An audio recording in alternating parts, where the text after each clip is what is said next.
Everyone. Hope you all had a great lunch. Again, my name is Jerry. I'm a postdoctoral fellow co-supervised by Drs. Christian Kastrup and Peter Cullis at the University of British Columbia. And today I'm just going to give a short presentation on the work that we've been doing to genetically engineer megakaryocytes using lipid nanoparticles.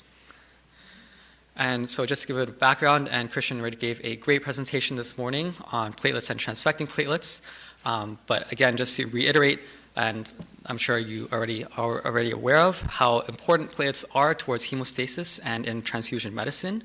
But one of the limitations with platelet transfusions is how they're not always efficacious, such as in the case of trauma and where platelets become dysfunctional in those circumstances.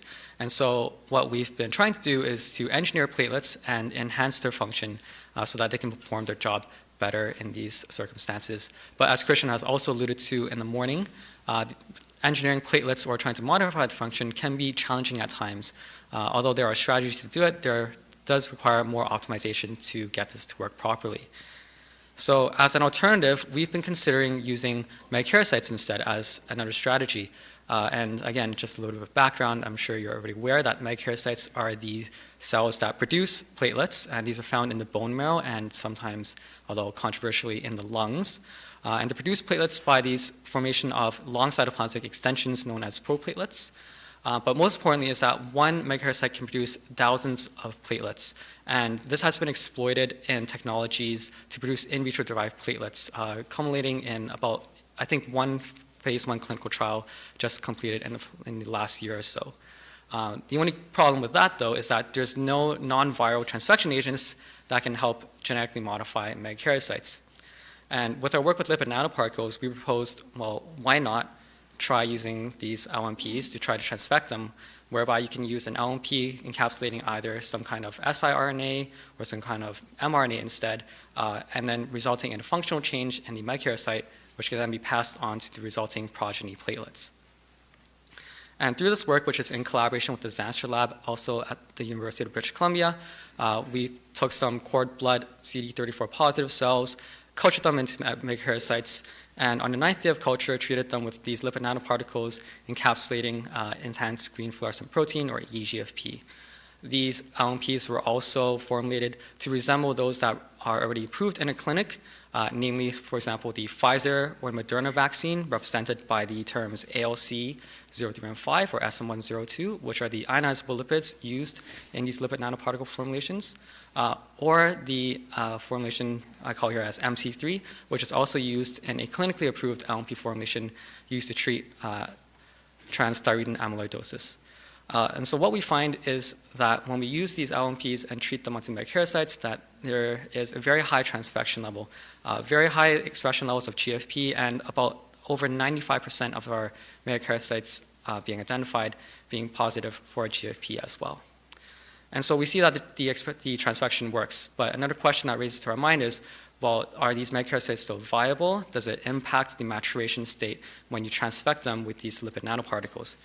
And so we assessed their maturation by looking at the percentage of cells that are both positive for the megakaryocyte markers CD41 and CD42, and find that there is no detrimental impact on the maturation state when you transfect on either on the 9th day of culture or when you transfect at a later state of differentiation on the 11th day of culture.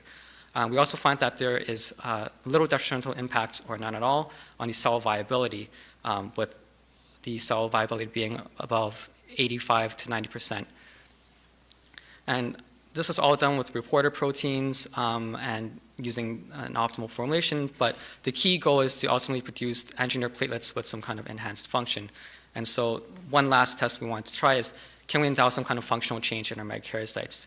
So as a proof of concept, we delivered lipid nanoparticles encoding for coagulation factor 7 and treated these megakaryocytes on the 11th day of culture, sorted them, and then ran them on rotational thromboelastometry in factor 7 deficient plasma. And what we found is that there was a reduction in the clot time, as well as an increase in the alpha angle as measured under rotum. And so what this suggests to us is that our megakaryocytes can produce the factor 7 and also be functionally changed in order to see improvements in the system. And ultimately, although there has to be more optimization, this suggests that using megakaryocytes and combining with lipid nanoparticles offers this to be a modular platform to genetically modify megakaryocytes, which can eventually be passed on to producing engineered platelets.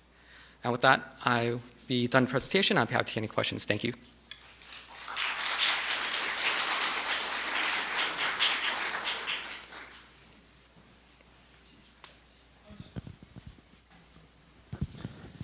Thanks, that's a great talk. I was wondering, when you modify megakaryocytes or the platelets with these nanoparticles, do you get any kind of immune response to them?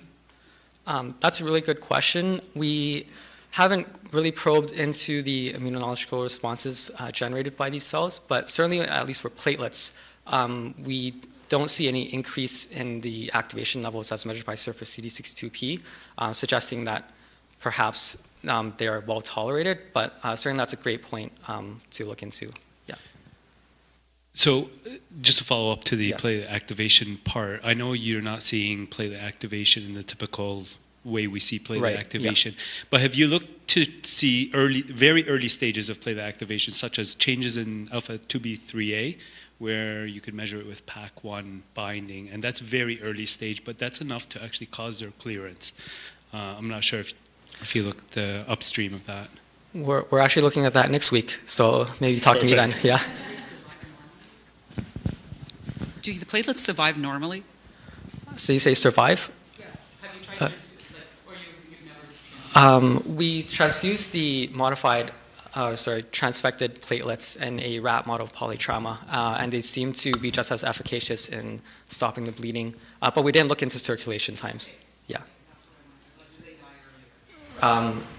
They circulate the same amount of time. We would expect them to, but we haven't tested that yet. Yeah. My question. Great. Okay, thanks. Thank you so much.